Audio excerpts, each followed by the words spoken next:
hapon, Pilipinas at buong mundo. Naitay Kapuso, pahiram po ng 20 minutes ng inyong hapon. Ako po si Boy. Welcome to Fast Talk with Boy Abunda. Sa mga kaibigan natin sa Facebook at YouTube, maraming salamat. Sa mga nakikinig po sa DZWB, welcome to the program. 23 days na lamang po, Pasko na. Merry Christmas! Ito po ang kwento ay nag-message po kami kay Carla Abellana dahil nakita ho namin yung post that there was an engagement that happened. So, minessage namin sa Carla kung talagang engaged na nga siya.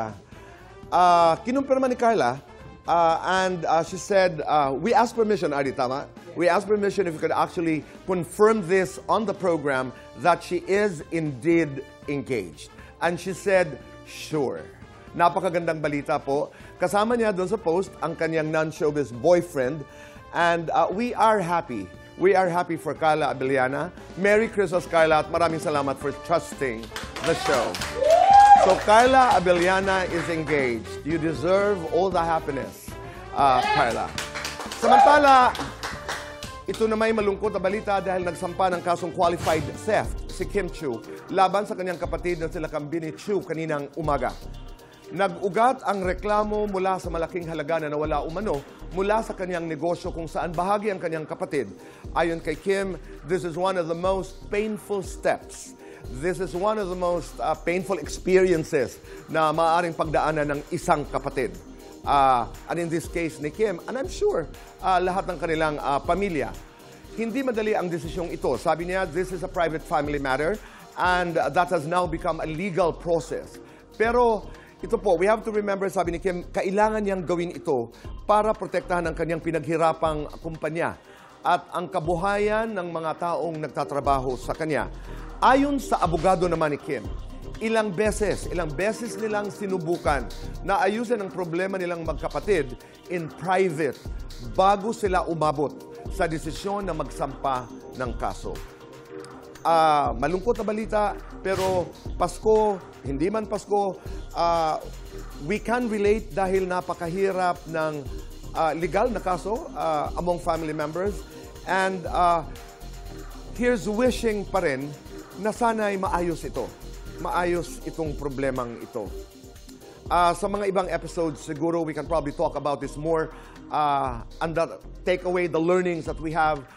Naalala ko pa si Kim dahil Kim spent some years in Tacloban. And I remember when she was starting, nice girl. And kung pwede lamang tayo mag-usap, Kim, let's talk.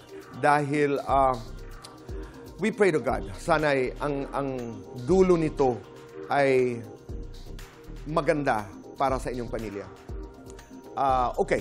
So samantala, ngayong hapon po ay kwentuhan ang magaganap dahil isang kaibigan po ang ating makakasama. One of the most brilliant actors in Philippine showbiz. Naitay Kapuso, please welcome Paulo Conde. Ito, boy. Hello. Maraming salamat. Hello. Tinernohan talaga kita. Oo nga eh. Kumusta? Merry Christmas. Merry Christmas. Ay, by the way, maraming salamat sa suporta na iyong binigay sa Ateng, the play that I produced. Napakagandang play. Sobra. And, kumusta? Kumusta si Kokoy? I'm very proud of Kokoy and sabi ko nga nung pinapanood ko, nasabi ko sa'yo kanina, parang it's something I want to try eventually. Kaya nga eh, let's take the first step. Yeah. Talk to Ren Zamora, the director. Let's look for material. Yeah. Dive into the unknown. Sobra. Nakaka-excite. Ano ko yan eh? Fear ko yan eh. Yang ganyan. Fear ko you yan. have to conquer that. Exactly. So sabi ko, nakaka-inspired. Saka galing ni Kokoy. The play was short, but galing. Kokoy, si Tao, di ba? Yeah, si Tao, yeah. I don't know who played Juicy, either si I.O. or si Jason. I'm not sure. But maraming salamat po sa inyong suporta. Ateng will be running on its last weekend. Ngayong darating na this week. Weekend, Friday, Saturday, and there are 2 performances on Sunday. Isang matinee at isang gabi. Salamat po sa inyong suporta sa Rampa Drag Club Ateng. Yes, and congratulations. Maraming salamat. Yan ay ang ating pagbabalik pasasalamat sa teatro. Yes, yes. Sabi mo nga kanina, who said that? Denzel Washington? Yes. Ang sabi niya ay... ang sabi nga niya is, ang TV and ang film is a director's medium, pero ang stage is an actor's medium. Yan. So, basically, dahil hindi ko pa nagagawa yun, And I hindi think- pa kompleto. I think the theater would welcome a Paulo Contes I anytime. hope. Pero, Pau, pag-usapan natin yun. You're one of the most brilliant actors. How much of this is learned and how much of this is inborn? I think yung ang inborn lang siguro sa akin yung kapal ng mukha siguro na Pero I malaking wasn't- bagay yan, ha? I Oo. wasn't scared of the camera. Talagang when I was young, hindi ako pinilit, gusto ko talaga gusto kong matuto. And then learned is 90% yan tingin ko. Kasi nasa process pa rin ako nung learning, of course. From co-actors, from directors, from di ba? co-actors, from your mistakes sa acting. Makikita mo naman once you watch it. Di ba? So, tuloy-tuloy na learning dapat yan. Pero iba daw talaga tumitig ang isang aktor. I remember again that story, Viola Davis, na pag tinitingnan daw siya ni Meryl Streep, parang ninanakaw ang buong pagkatao niya. Yes. You're very observant. I noticed that with you. Ikaw ba pag nanonood, halimbawa sa Bubble Gang and in all the materials that you do, is that what you do? I mean, you observe people, how they move, paano? Yes, lahat. Is Ino-observe that your ko lahat process? yung mali, ino-observe ko lahat ng tama. I tell my co-actors kung ano yung tingin kong mali, and I want them to do the same. Sa iyo? Yes, sa akin. Kasi, of course, you have to learn from the best. Pag like, say, kay Bitoy, tinitingnan ko kung paano niya ginagawa, paano yung process. Especially, I'm very lucky na kakwarto ko si Bitoy, you know. So kapag may sinusulat siya, bigla siyang may naisip, makikinig ka talaga eh, di ba? I mean, swerte lang din ako na sa mga nakatrabaho ko, walang selfish. No, they're very generous sa learning sila. And that's what I'm doing now. Okay. And you mentor, I know, you share a lot. Yeah, You know, ang with ganda, yeah. co-actors. Ano yung pinakamahirap? The hardest thing about being an actor? I think we all have our off days. Di ba? And sometimes... Anong ibig sabihin nun? May mga oras na hindi mo kayang umarte. Hindi sa lahat ng panahon magaling ka eh. And hindi naman alam ng tao yun eh. Di ba? Minsan pag pinapanood mo, ang banu ko dito. Alam mo yun. Because it was a bad day. And then, ano yun? Recorded na yun. So you just have to move on from that. On film, how daring, how brave are you? Meaning, diretsa, would you do frontal nudity on film? On film? Oo. I mean, ang given... Hindi. Halimbawa... Pao, halimbawa, konteksto. Parang equus, ika nga, di ba? Wow! Di ba? May mga material, halimbawa, na kailangan gawin. Hindi ako masyado masaya sa tanong na ito, but, you know, there is no shorter way to ask... I think hindi ko pwede magsalita ng tapos. Correct. But pag equus, I would love to. Alam mo yan, merong isang proyekto na sisira ng lahat ng konsiderasyon. Konsiderasyon at inhibitions mo. Right. Magkakaroon yan. And yes, hindi pa dumarating yon, pero pag dumating yon, I really wouldn't know. But Okay. hindi ako magsasalita ng tapos. Ang ganda nun. Because that says a lot. I Yes. mean, about your openness as an actor. Hindi ba sumasagi sa iyong isipan mag-direct? Ay, gusto ko Sana. I will. Darating yung panahon na yon na gusto ko mag-direct. And medyo strict to siguro akong I'm very observant and very strict about my work. I love my work. So And you're very passionate. Yes. Oo. So naiinis ako sa mga ibang tao na or sa mga minsan pagkatrabaho mo hindi siniseryoso yung trabaho. So feeling ko pag nag-direct ako, I'll be a perfectionist na Sana. As many directors are. Yeah. Di ba? Ikaw ang nagtitimo ng buong pelikula, Yeah, halimbawa. At yun ang magiging estilo mo. At saka ang dami mo nang nakatrabaho ng mga direktor. Yes. Oo. Yes. Di ba? At Yes. ano yung mga napulot mo? Halimbawa, sa lahat ng mga direktor na nakatrabaho mo, your most important lesson as an actor? Actually, ang pinaka-importante para sa akin, there are the directors kasi who really, they don't listen to their actors. Okay. And it's so hard to act kapag yung director mo ay pinipilit kung ano yung gusto niya. That's, para sa akin, yun yung mga panahon na hindi ko nagagawa yung gusto ko. So, especially, I'm an actor. Kung dumating yung panahon na mag-direct ako, I want to listen to my actors. Kung hanggang saan lang sila, kung hanggang kung ano lang yung kaya nila. At saka the collaboration. Yes, it's very important. napakahalaga It's nun. very important. Oo. Importante masaya yung set eh. Lalo pag professional lahat, di ba? Mahirap na nga yung trabaho natin, di ba? Oo. Masaya at saka safe space para Yes, sa mga artista. exactly. Di ba? Pao, you're not just a brilliant actor, pero lapitin ka ng kontrobersiya. Talaga ba? Hindi Oo nga, hindi. Pero parati ko sinasabi, I'm writing a piece about controversies na gustuhin man natin o hindi, merong kontrobersiya because we are in the public space. Ako ang tanong ko is general. Sa lahat ng iyong pinagdaanan, ano ang epekto nito sa iyo as a person and as an actor? As an actor, sometimes I use it for my emotions. Kapag, pag you feel down, kapag sa mga kontrobersiya na pinagdadaanan ko. Sa personal life, siguro, lalo sa panahon ngayon, malaking epekto siya kasi lahat ng tao nakatingin sa'yo eh. Oo. So, I could always say I don't care, which is somehow true, pero meron yan, may kurot yan sa... Meron yan. I don't care is actually caring. Yeah. To a certain point, hindi ko sinasabi sa lahat. Hindi siya magpapa-apekto sa trabaho, Right. pero medyo nakaka-apekto siya on an emotional level sa ano mo. Tama, oo. And then a lot of people are starting to notice na parang may pagbabago sa iyo. You know, you're looking, hindi, ang pogi mo It's ngayon. the powder blue. Sandali, ang pogi-pogi mo, and then you're very fit. I mean, itong pagbabago ba ito, is this a part of a larger transformation that you want to go through? Yes, I think again, I'm getting old. I'm 41. So, sabi nga nila, 'di ba, yung health mo by 40 That makes me mahirap na. ancient. 'Di ba? So You're kasama old at siya. 41. Yeah, so Okay. kasama siya dun sa transformation physically, and of course hindi naman kaila sa mga tao na somehow unti-unti nating inaayos yung mga naging problema natin sa buhay. And I think nagre-reflect siya. Na mas magaan, diba? Tama. Pumupunta ka sa trabaho, mas magaan yung aura kasi sa personal mong buhay, gumagaan yung buhay. More than just the kapugihan, alam mo rin sexy ka. Well,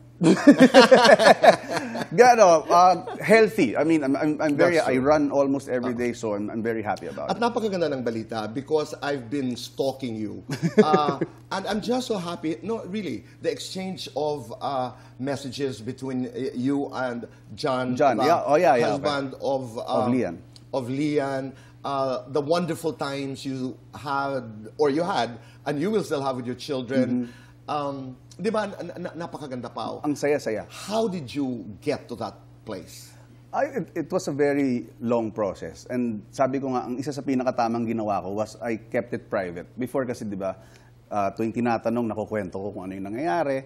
So nagkakaroon ng malice siguro on their part, di ba, of what I do. Pero it was a very long process. And masasabi ko na hindi siya nahilaw. Ngayon, hinug na. And I can say na with Lian and John na hindi kami civil. Friends kami.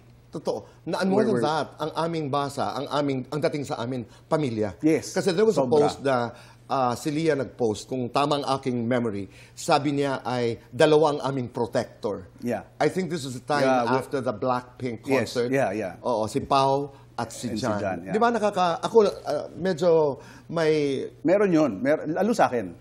Oo. Lalo sa akin. And I'm very... Because sa panahon ngayon, si Lian at saka they're private people Yes. already.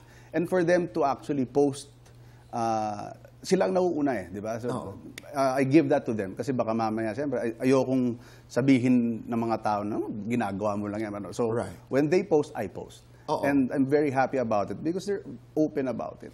And feel ko yung sincerity. Kaya Tama. ang saya. At saka ang ganda kasi gratitude posts eh. Yes. Balikan ng pasasalamat. Yes. And Diba? walang awkwardness, John and Celine went to Bubble Gang nung isang taping. Okay. Sinamahan ni John si Celine. And Celine ba is younger or older? the younger one. And Sonia it's is the older one. The older one. Ang saya-saya. And iba yung respeto ni John sa akin. Kaya talagang grabe yung respeto ko sa kanya. I'm very thankful sa kanilang dalawa because napalaki nila yung mga bata na sobrang marespeto at mababait talaga. And nakikita yun ng mga tao. At saka ang nakaka-appreciate dito sa kwentong ito is, ang dating nito sa marami, it took a while, it took a journey to It get did. there. Oh, it did. Pero dumating. Yes. And Diba? and I think it's God's perfect timing. Kung napaaga siya, baka hindi pa ako ganun ka-mature, baka hindi pa sila ganun ka-mature, diba, when it comes to like seeing us in public. Oo. May mga ganung bagay. Lahat yun kailangan i-consider. And now, we don't consider it anymore. Kasi ano talaga, Ang mga masaya. bata, ang mga bata, kumusta? They They must be very happy. They're very happy and they're very, very respectful. Siyempre, nagkaroon una ng time na getting to know. Right. We're still there. We're still there. Oo. But they're very nice. Tang sarap pa dahil magpapasko. Pao, kung meron kang Christmas wish, what is your Christmas wish? Pangalawa, sino si Dayan Hilario sa buhay mo? Ang kasagutan po sa pagbabalik ng Fast Talk with Boy Abunda.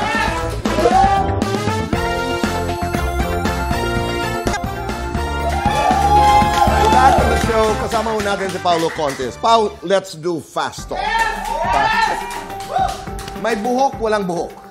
Walang buhok. May balbas, walang balbas. Walang balbas. Bad boy, pretty boy. Pretty boy. Matibay, marupok. Matibay. Maangas, maamo. Maamo. Mababaw, malalim. Mababaw. Matigas, malambot. Matigas. Habulin, takbuhin.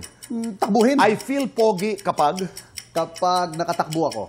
Okay. I feel sexy kapag... Kapag kumpleto ang tulog ko. Unang ginagawa pagkagising. Nagpe-pray. Huling ginagawa bago matulog. Nagpe-pray. Yes or no? Kasya? Sandali po. Yes or no? Kasya ang 500 pesos sa Noche Buena. Hindi. Yes or no? Bukas pumasok sa politika. Hindi. Yes or no? Fan na ngayon ng Blackpink. Yes. Yes or no? Mabilis nang mapagod. Yes. Tologo, yes or no? Mas mahaba na ang pasensya. No. Lights on or lights off? Lights on. Happiness or chocolates? Happiness. Best time for happiness? Pagising. Complete this. Bago matapos ang taon, sana. Sana mag-taping na ako ng The Master Cut.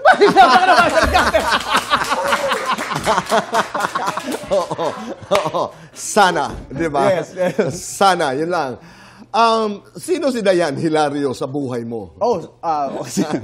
Si Dayan Hilario ay isang kasamahan ko yan sa community ng isang pelikula na aking ginawa. Ang Happy Homes ni Dayan Hilario.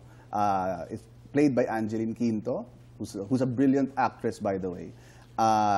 Na ipapalabas bukas. Yan. Talagang dapat panoorin ho Panoorin. natin ito.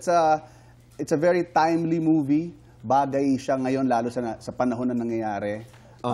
Nakikita natin ang problema ng bayan. Nakikita natin yung difference ng mga nasa taas at nasa baba. And this is a movie that will picture that. This is directed by Marlon Rivera. Yes, Marlon Sino Rivera. pang kasama mo dito? Maliban kay Angeline Quinto. Angelique ito, kasama ko si Uge, si Richard Yap, Luis Alandi, at we have a very beautiful ensemble of actors.